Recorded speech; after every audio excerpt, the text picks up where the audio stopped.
ఓం శుక్లాంబరధరం విష్ణుం శశివర్ణం చతుర్భుజం ప్రసన్నవదనం ధ్యాయేత్ సర్వవిఘ్నోపశాంతయే. ఓం సరస్వతీ నమస్తుభ్యం వరదే కామరూపిణి విద్యారంభం కరిష్యామి సిద్ధిర్భవతు మే సదా. ఓం గురుర్బ్రహ్మ గురుర్విష్ణుః గురుర్దేవో మహేశ్వరః గురుః సాక్షాత్ పరబ్రహ్మ తస్మై శ్రీ గురవే నమః. మనం యోగ వశిష్టం అనే గ్రంథంలో నిర్వాణ ప్రకరణం ఉత్తరార్ధంలో 4వ భాగంలో 12వ అంశాన్ని తెలుసుకుంటున్నాం. సృష్టి ప్రళయములు. శ్రీరాముడు: మునీంద్ర, చిదాత్మ వాస్తవానికి కేవలం బౌద్ధరూపం కదా, మరి ఏ క్రమం చేత అది జగత్తు వలె భాషిస్తోంది? చిత్తం యొక్క భేద నివారణ కొరకై ఈ విషయం తెలియజేయ ప్రార్థన. శ్రీ వశిష్ఠ మహర్షి: రామచంద్ర, వృక్షస్యేవ విమూఢస్య యదృష్టౌ తత్వస్వచేతసి.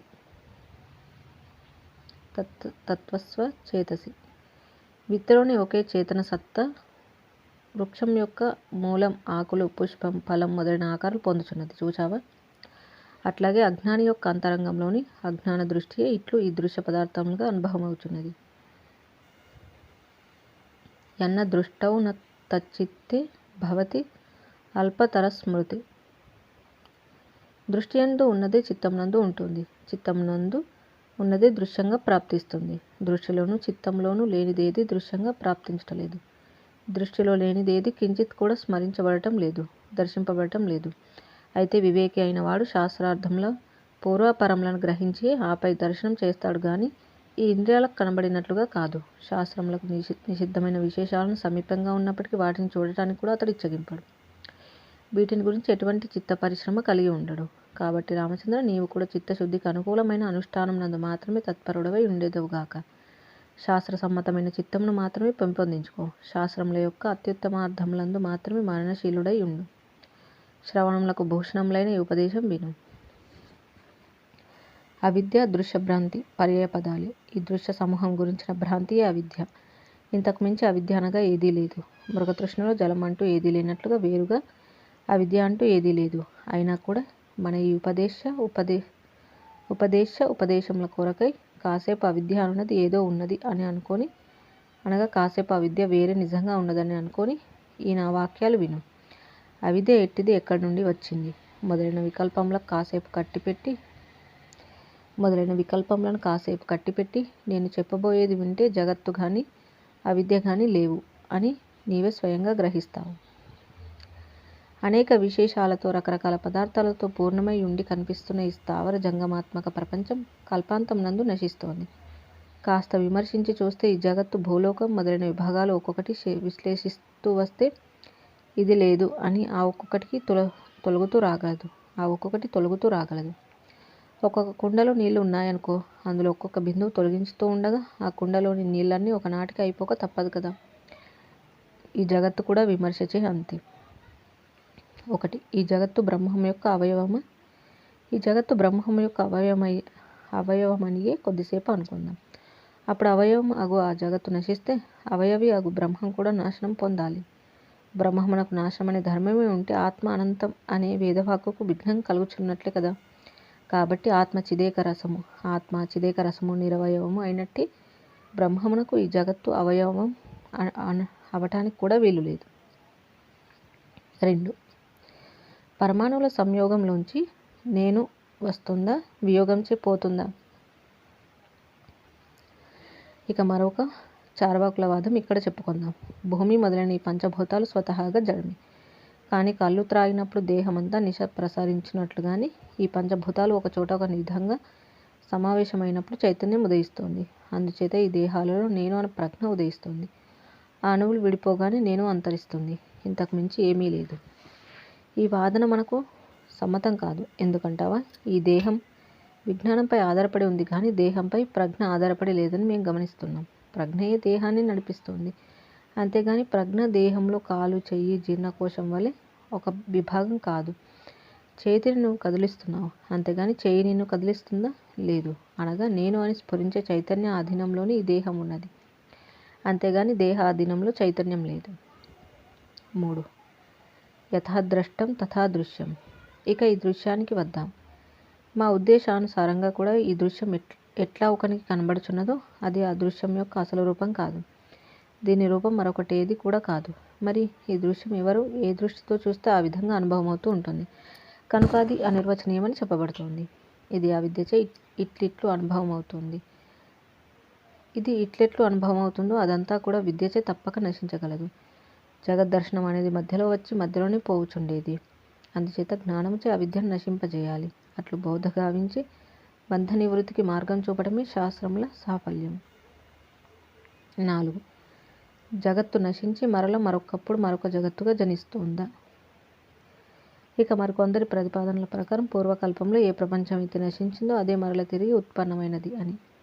ఇది పూర్వకల్పంలో ఉన్నట్లే ఉన్నదా లేక అన్యంగా ఉన్నదా అనే విషయం చెప్పడానికి నిరూపించడానికి శక్యమయ్యేది కాదు. కాబట్టి అది అనిర్వచనీయం.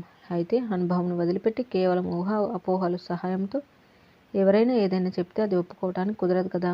అయినా నశించిపోయినది మరలా ఎట్లు ఉత్పన్నమైనది? కారణం దొరకనంత వరకు ఈ సిద్ధాంతం నిర్ణయాత్మకం కాదు. 5. సాకారం నిరాకారమై మరల నిరాకారంలోంచి సాకారం వస్తోందా? ఇంకొక అభిప్రాయం ఏమిటంటే సాకారమగు ఈ జగత్తే ప్రళయం అనే ఒకానొక సమయంలో నిరాకారం అవుతుంది. అట్టి నిరాకార స్థితిలో ఆకాశ రూపంగా అగుచున్నది. సాకార జగత్తు ఒకప్పటికి నిరాకారం అవుతోంది. కనుక ఈ జగత్తు శాశ్వతం కాదు. ఇంతవరకు బాగానే ఉన్నది కానీ అసలు సాకారమైనది నిరాకారం ఎట్లా అవుతోంది? ప్రళయం తర్వాత తన రూపం ఈ జగత్తు తిరిగి పొందుతోంది అని అనదలుచుకుంటే అప్పుడు ప్రళయంలో కూడా నశించకయే ఉన్నది కదా. అట్లు ఉండకపోతే నశించినది మరలా ఎట్లా ఉత్పన్నమవుతున్నట్లు? కనుక ప్రళయ సమయంలో కూడా ఈ జగత్తు నశించకయే ఉన్నది అని అనవలసి రాక తప్పదు. అనగా ప్రళయం అనేది ఈ విధంగా ఒకటి సృష్టిలోని విభాగమే ప్రళయం. 2 కారణమగు అవ్యాఖ్యత్వం కార్యమగు ఈ సృష్టికి ఏ సమయమందును వేరువేరుగా లేవు అను మహావాక్యార్థం సిద్ధిస్తోంది. ఈ సృష్టియే పరమాత్మ అలా చెప్పడంలో మా ఉద్దేశం 1. భావనయే సృష్టి అనుభవమునకు మూల స్వరూపం. 2. భావన భావుకుని కంటే వేరు కాదు. 3. భావకుడు చిదాకాశం కంటే వేరుగా లేడు. కనుక ఈ సృష్టి పరమాత్మయే గాని మరింకేమీ కాదు. వేరుగా ఎక్కడైనా ఏదైనా ఎవరికైనా కనిపిస్తుంటే అది భ్రమ మాత్రమే. వేరుగా కనిపించేదంతా కాలముచే మార్పు చేర్పులు పొందుతూనే వస్తోంది. దృష్టియే సృష్టి. దృష్టికి ఈ సృష్టి కనబడుతూనే ఉంటున్నప్పటికీ ఇది శూన్యమాత్రంగా నిర్విషయమాత్రంగా ఎప్పుడు తెలియవస్తుందో అట్టి నిర్విషయానుభవమే ప్రళయం. ఇంతకు మించి సృష్టి నశించటం అనేది ఎక్కడ ఏదైనా ఉంటే నాకు చెప్పు. అట్టిదేదీ లేనేలేదు.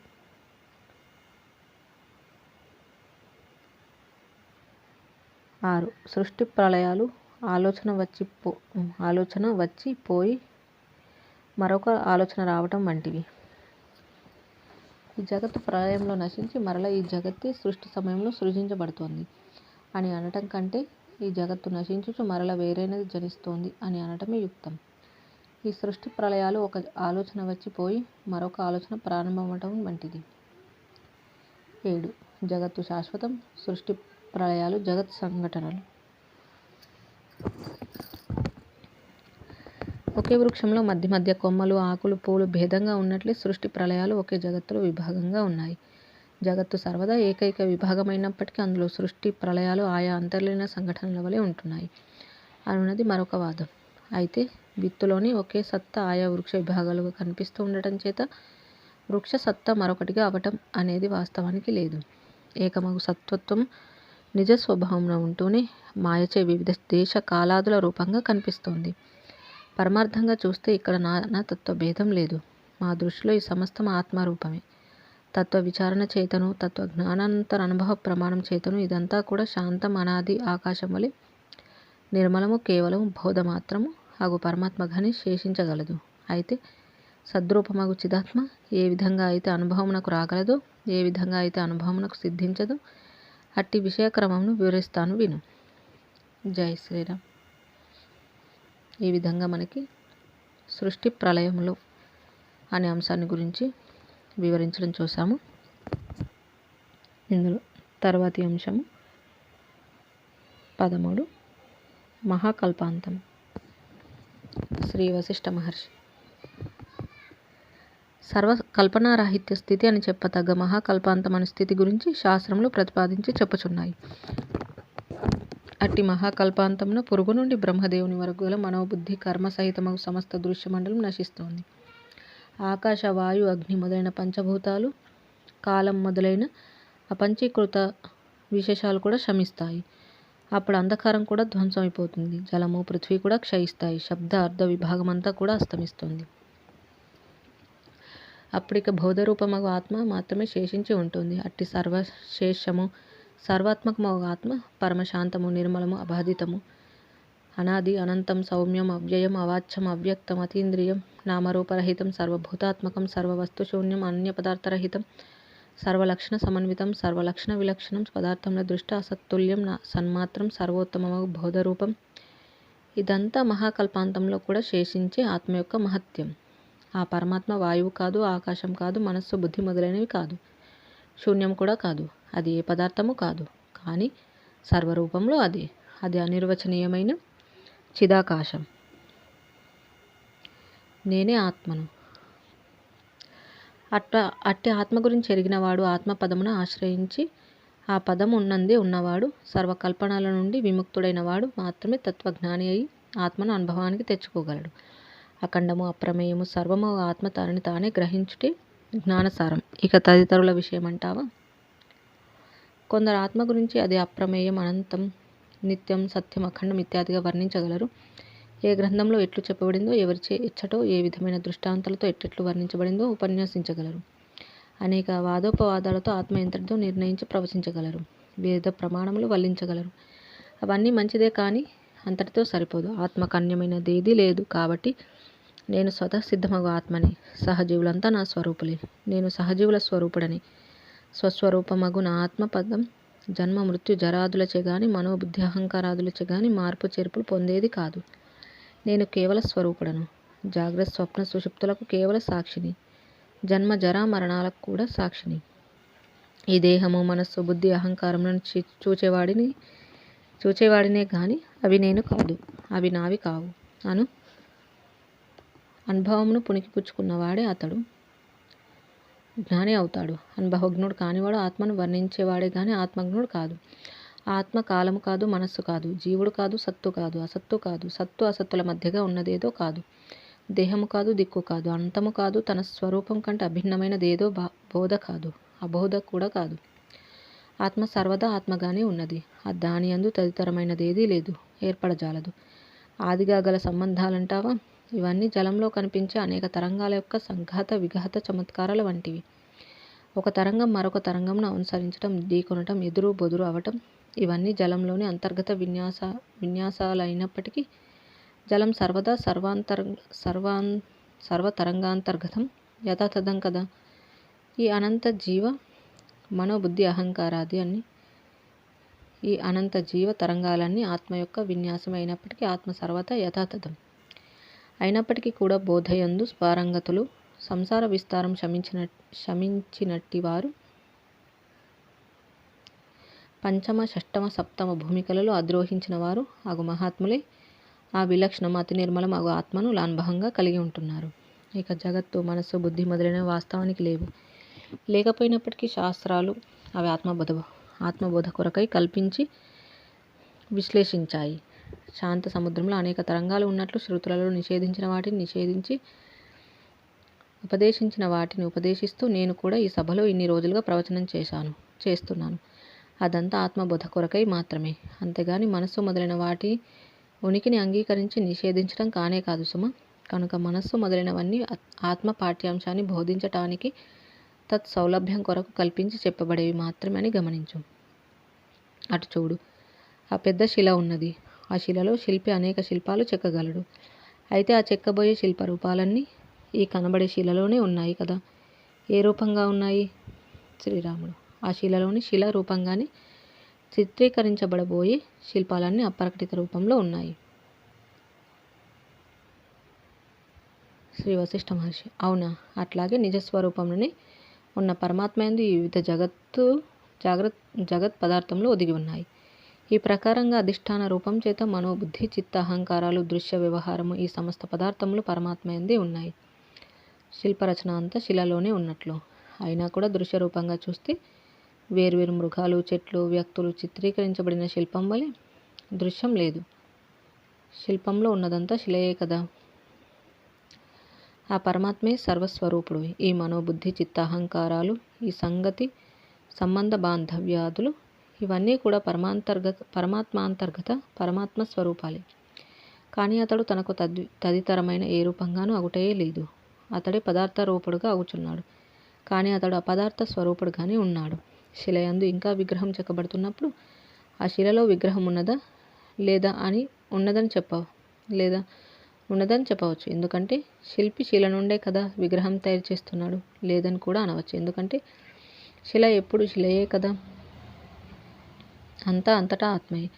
అట్లాగే ఆత్మైక్యం పొందిన మహనీయులు తమ ఇచ్ఛను అనుసరించి ఆ పరమాత్మను సర్వపదార్థయుక్తుడుగాను పదార్థరహితుడుగాను కూడా దర్శిస్తూ ఉంటారు. సమస్తమునకు ఆది అయినట్టే ఆత్మపదమును జ్ఞానులు సర్వరూపంగాను, సర్వాత్మకంగాను, సర్వపదార్థరహితంగాను, సర్వపదార్థ పరిపూర్ణంగాను వీక్షిస్తూ ఉంటారు. అసంశయం సమగ్రం. ఎవరైనా సర్వపదార్థంలో ఉపశమన రూపమగు సమ్యక్ జ్ఞానం ఉత్పన్నం కాలేదు అని అనడానికి గుర్తు ఏమిటి అని అడిగితే అందుకు గుర్తు వారికి ఇంకా సంశయములు మిగిలి ఉండటమే సుమ. సర్వ సంశయములు శమించినట్టి జ్ఞాని దృశ్యం యొక్క అభాస లేనివాడవుతాడు. స్వభావ సిద్ధంగానే నిర్మలాంతఃకరణుడు, శాంతుడు అవుతాడు. అట్టివాడు ఆత్మస్వభావమును అప్రయత్నంగానే పరికిస్తాడు. బంగారం ముద్దలో రకరకాల ఆభరణాలు ఉన్నట్లు ఆ పరమాత్మలో నేను, నీవు, వాడు, వీడు మొదలైన త్రికాల జగద్భ్రమ అగుపిస్తుంది. బంగారానికి వేరుగా ఆభరణం ఎక్కడున్నదయ్యా? పరమార్థ ఘనమగు పరమాత్మ కంటే వేరుగా జగత్తు కూడా లభించదు. గొలుసు, ఉంగరం మొదలైన ఆభరణాల పేర్ల కంటే బంగారం వేరుగా ఉన్నట్లుగాని నామరూపమయం ద్వైతాత్మకం మిథ్య అయినట్టి జగత్తు కంటే నిజస్వరూప భూతుడగు పరమాత్మ వేరుగా ఉన్నాడు. అట్టి ఆత్మకు దేశ కాల క్రియాది శబ్ద అర్థములు లేవు. కానీ దేశ కాల క్రియాదులుగా కనిపిస్తున్నది, ఒప్పుచున్నది అదే. ఇంకా యథాస్థితమైనట్టి ఈ సమస్త జగత్తు కూడా అధిష్టాన రూపం చేత దానియందే ఉన్నది. అనగా దీనికి ఆత్మకు వేరైన రూపమేదీ లేనేలేదు. ఆత్మకు వేరుగా దృశ్యం లేదు. ఆత్మ దృశ్యంగా లేదు. శాంత సముద్రంలో తరంగాదులు ఉన్నట్లు, చిత్రకారుని చిత్తంలో చిత్రం ఉన్నట్లు, మట్టిలో మట్టి పాత్రలను వివిధ ఆకారంలో ఉన్నట్లు బ్రహ్మమున ఈ జగత్తు ఉన్నది. ఈ విధంగా జగత్తే బ్రహ్మము, బ్రహ్మమే జగత్తు. ఈ రెండు అభేదమై ఉన్నాయి. కాబట్టి పరమాత్మలో జగత్తు ఉన్నది, జగత్తు లేదు కూడా. తత్వజ్ఞానం సంపాదించుకున్న తర్వాత ఇక అట్టి దృష్టిచే ఈ జగత్తు నిత్యము, నిర్మలము, శాంతము అయినట్టి పరమాత్మయందు తన్మయంగాను శాంతముగాను వెలయుచున్నదే అగుచున్నది. గొప్ప కొయ్యనందు ఇంకను చెక్కబడిన విగ్రహము అప్రకటితమై ఉన్నట్లుగానే ఈ స్వర్గ, మర్త్య, పాతాళ లోకములు బ్రహ్మమునందు నిజసాక్షి చైతన్యము అను శిల్పికి కనిపించుచున్నాయి. కొయ్యయందు విగ్రహం ఆ కొయ్యను చెక్కినప్పుడే కదా అగుపించేది. కానీ బ్రహ్మం విషయానికి వస్తే బ్రహ్మం సర్వదా వికారరహితమైనప్పటికీ సృష్టాత్మకమైన వివర్త రూపంగా గోచరిస్తోంది. నిరతిశయ ఆనందము అను పరిపూర్ణ ఆనందమునందు చిన్మయం నుండి జాలువారినవై ఈ సృష్టులు భాసిస్తున్నాయి. కానీ అవిద్య చేత మాత్రమే ఈ సృష్టులు చిద్ఘనమునందు విభాగయుక్తంగాను శోభసహితంగాను నిజమైనట్లుగా ప్రకాశించుచున్నాయి. అట్లు విభాగయుక్తంగా కనిపిస్తున్నప్పటికీ ఈ జగత్తులకు ఉనికి స్థానం అనతగిన ఆత్మ లేక బ్రహ్మము సర్వదా విభాజక ధర్మరహితము, క్షోభవర్జితము, స్వయం ప్రకాశకము అయి ఉన్నది. పరమశాంతమగు బ్రహ్మమున అనేక భేదములతో కూడిన ఈ జగద్దృశ్యము బ్రహ్మమునకు కించిత్ కూడా వేరు కాకయే ఉంటుంది. చిద్ఘన రూపము అగు బ్రహ్మమునందు ఈ జగత్తు మొదలైనవి ఉండజాలవు. ఓ రామచంద్ర, అవయవరహితము నిరాకారము అగు బ్రహ్మము లేక పరమాత్మకు ఆ ఆకాశ వాయు కాల ఆదిగా గల పదార్థములు అవయవ రూపములు వంటివి అని వర్ణించి చెప్పడం కూడా వాస్తవానికి మిథ్యా వర్ణనమేనయ్యా. పరమాత్మ అంతయో అధిష్ఠించి ఉన్నవాడు అను వాక్యార్థంను శోధించగా పరమాత్మ సర్వదా నిరవయవుడే.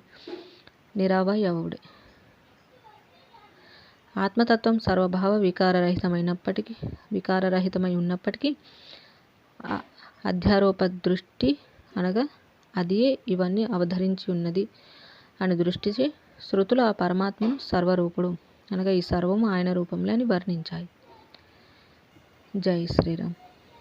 ఈ విధంగా మనకి మహాకల్పాంతం అనే అంశాన్ని గురించి వివరించడం అనేది చూసాము.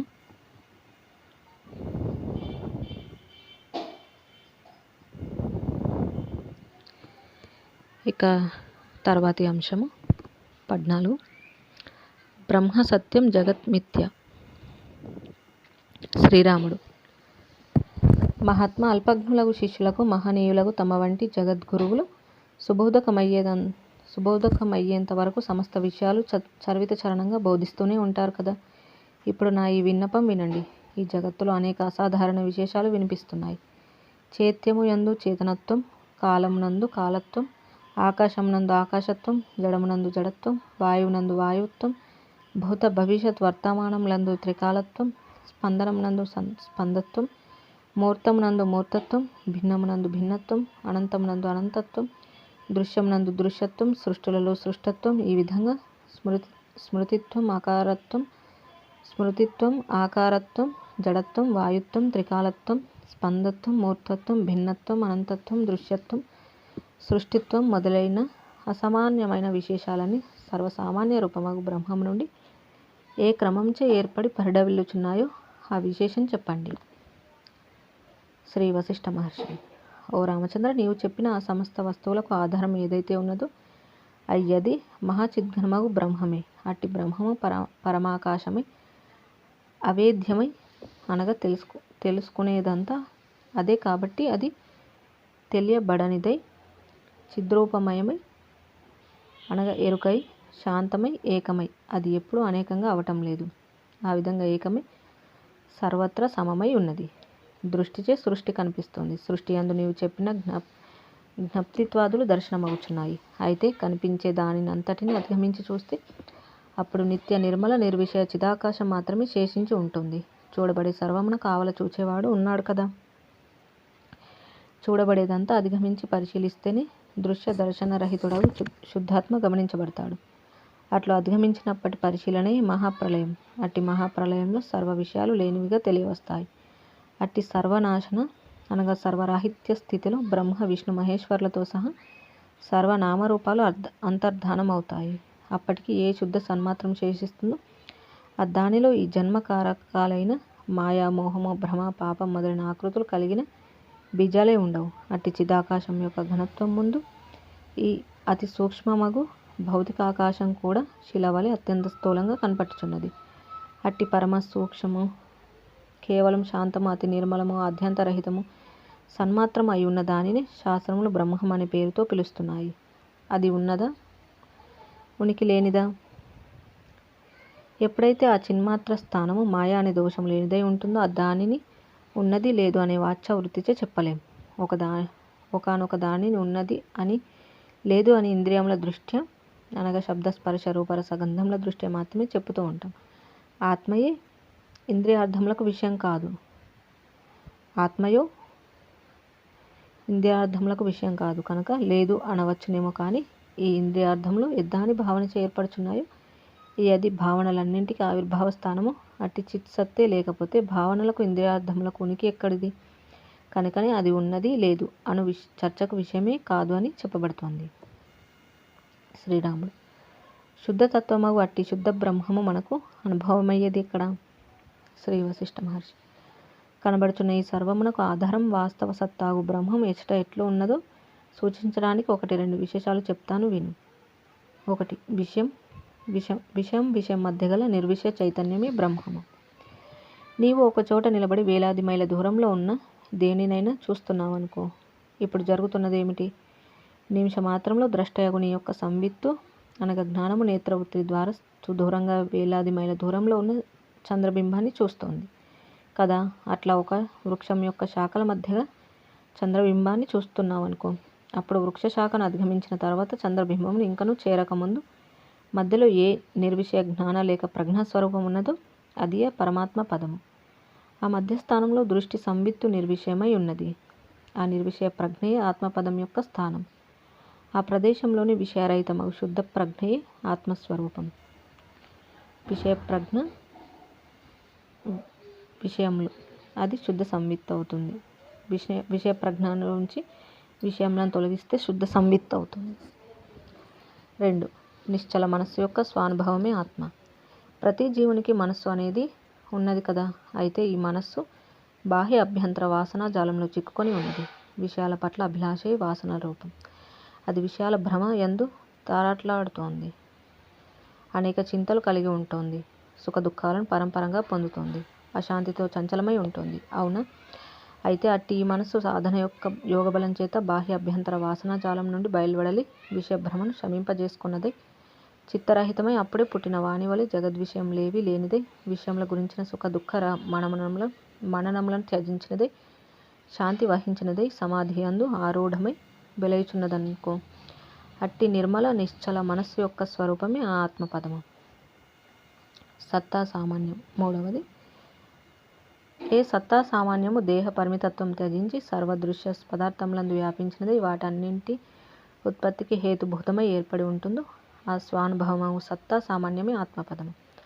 ఓ రామచంద్ర, ఈ ఆకారయుక్తము భేద సహితము సకారణంగా తోచుచు ఏ ఈ జగత్తు స్పష్టంగా కంటికి కనిపిస్తుందో అట్టి ఇదంతా కూడా ఆత్మపదంలో ఉత్పత్తి అయి ఉండలేదు. ఎందుకంటే ఆత్మయందు జగత్తు అనేది ఉత్పత్తి అవ్వటానికి కారణమే లేదు కనుక. కాబట్టి ఇదంతా వాస్తవానికి ఆకారయుక్తంగానూ లేదు. ఏకము కాదు, ద్వైతము అయి ఉండలేదు. ఏది స్వతహాగా కారణరహితమై ఉన్నదో అయ్యది ఈ జగత్తులో విషయ సత్తగా లేదు. అంతేకాదు ఏది స్వయంగా అనునిత్యానుభూత స్వరూపం అట్టి చిత్తును ఇక్కడి నుండి తొలగించడం ఎవరి తరము కాదు. శ్రీరాముడు. జగత్తుకు కారణం లేదు అనే బదులు బ్రహ్మమే జగత్తుకు కారణం అని అనవచ్చును కదా. శ్రీ వశిష్ఠ మహర్షి. బ్రహ్మం జగత్తుకు కారణం కాజాలదు. ఎందుకంటావా? బ్రహ్మం దృష్ట్యా శూన్యము, ఆద్యంతరహితము, చిద్రూపము, నిరాకారమని బ్రహ్మజ్ఞుల నిత్యానుభవం. అట్టి బ్రహ్మము సాకారం దృశ్యం అబ్రహ్మరూపమగు జగత్తుకు కారణం ఎట్లా అవుతోంది చెప్పు. అందుచేత కారణరహితమగు బ్రహ్మమునందు ఏ జగత్తు భాషిస్తుందో అది చిదాకాశమే ఆ రూపంగా భాషిస్తున్నదగుచున్నది. గొలుసుగాను గాజుగాను బంగారమే అగుచున్నప్పటికీ గొలుసు గాజుల భేదానికి బంగారం కారణం కాదు కదా. బంగారం దృష్ట్యా ఏ భేదం గొలుసుకు గాజుకు అగుపిస్తుందో అది భ్రమ మాత్రమే. ఈ జగత్తు చిద్రూపమగు బ్రహ్మమై ఉండటం చేత జగత్తులు వేరువేరు ధర్మాలుగా అగుపిస్తున్న వస్తువుల మధ్య భేదం బ్రహ్మహే. అదంతా అనేక ఆకారములు గల తరంగాల వంటిది. ఒకే లోహం యొక్క అనేక పనిముట్ల వంటిది. కావున సర్వత్రా ఏకం, అజం, శాంతం, ద్వైత, ఏకత్వరహితం, సర్వరూపం, నిర్వికారమగు బ్రహ్మమే అంతటా నిండి ఉన్నది. భ్రమ శమించిందా అంతటా బ్రహ్మమే. అప్పుడు పూర్ణమగు బ్రహ్మము నుండి పూర్ణమగు జగత్తు ప్రసరించినదగుచున్నది. పూర్ణమగు బ్రహ్మమున పూర్ణమగు జగత్తు ఉదయించినదే విరాజిల్లుచున్నదగుచున్నది. కాబట్టి ఓ రామచంద్ర, బ్రహ్మము నుండి అనేక విషయములతో కూడిన ఈ జగత్తు ఏ క్రమమును అనుసరించి ఉదయించింది అని అడిగావు కదా. మా సమాధానం విను. ఈ జగత్తంతా కూడా సర్వదా సర్వ ఆకారవర్జితము, శాంతము, సమము, ఉదయము, అస్తమయరహితము, ఆకాశం వలె నిర్మలము, ఏకము, సత్ అసత్ రూపమున వ్యక్తము అగు బ్రహ్మమే స్వయముగా అయి ఉన్నది. బ్రహ్మం తప్పించి జగత్తు అనబడు శబ్దార్థంలో ఆత్మానుభవ దృష్టికి అగుపించటమే లేదు. జై శ్రీరామ్. ఈ విధంగా మనకి బ్రహ్మ సత్యం జగత్ మిథ్య అనే అంశాన్ని గురించి వివరించడం చూసాము. కనిపించేదంతా కూడా బ్రహ్మమే అనే విషయాన్ని తెలియజేస్తున్నారు. ఇక మిగిలిన అంశాలను మళ్ళీ తెలుసుకుందాం. ఇంతటితో ముగించుకుందాం. జై శ్రీరామ్. కాయేన వాచా మనసేంద్రియైర్వా బుద్ధ్యాత్మనా వా ప్రకృతే స్వభావాత్ కరోమి యద్యత్ సకలం పరస్మై నారాయణాయేతి సమర్పయామి. స్వస్తి. ఓం తత్సత్. ఓం శుక్లాంబరధరం